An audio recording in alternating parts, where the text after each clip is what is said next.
he pointed out this weekend, is likely to be out on bail in 4 different jurisdictions by the time of the first Republican presidential debate, provided that they have one, given that these are the contours of the Republican presidential primary.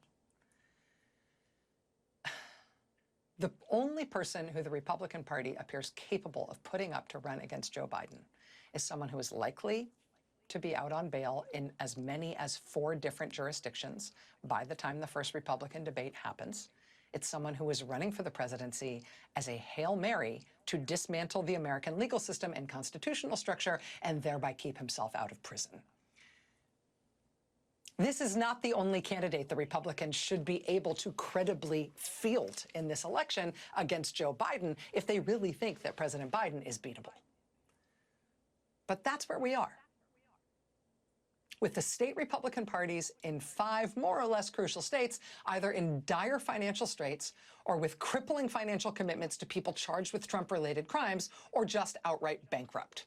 We've got a Republican presidential primary that mathematically isn't even worth watching, let alone polling at this point. At a California State Republican Party meeting this weekend, the LA Times reports that police had to be called in to avert fistfights between 2 different Republican factions. What's adorable about this story is the nature of the fight. At the behest of the Trump campaign, the California Republican Party tried to change the rules of its presidential primary to benefit Trump. Trump's campaign basically told the California Republican Party to change the rules of its primary so that Trump would be all but guaranteed to get every single one of the delegates out of California. The California Republican Party, asked to do this by the Trump campaign, said, yes, sir, absolutely, how high? But some of the even more radical Trump supporters in that party convinced themselves that a nefarious scheme must be afoot to trick them, that, of course, that's what they'd want you to think. And so they, put on their tinfoil hats and made their little signs about the Illuminati or whatever and marched on the meeting. And fights broke out, and the cops had to be called to break it up. What was it the National Review said? Quite exciting, blustering nut jobs. So depending on where you are in the country, if you're a Republican, this is your Republican Party. Party financial assets equal to 1 perhaps discounted mid-level Xbox game in 1 key state. Fistfights among the Republican faithful in another state only because they are so QAnon-addled they cannot even understand when they are getting what they want. A Biden economy that everyone begrudgingly admits is working for everyone, even if no one's willing to credit Joe Biden for it, and an accused felon promising to destroy the country as the only challenger they're able to put forward to run against President Biden. In this challenging time for one of our 2 supposedly governing parties, where is this all landing? Where is this all going?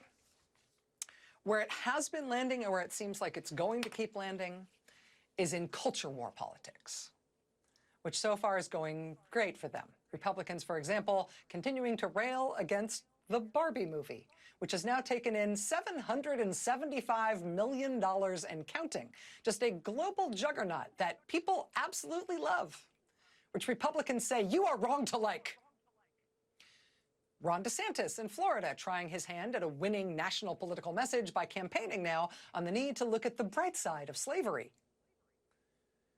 In Arkansas this weekend, a federal judge having to step in to stop Arkansas Republican Governor Sarah Huckabee Sanders' plan to start arresting librarians and people who work at bookstores for the grave crime of loaning out and selling books.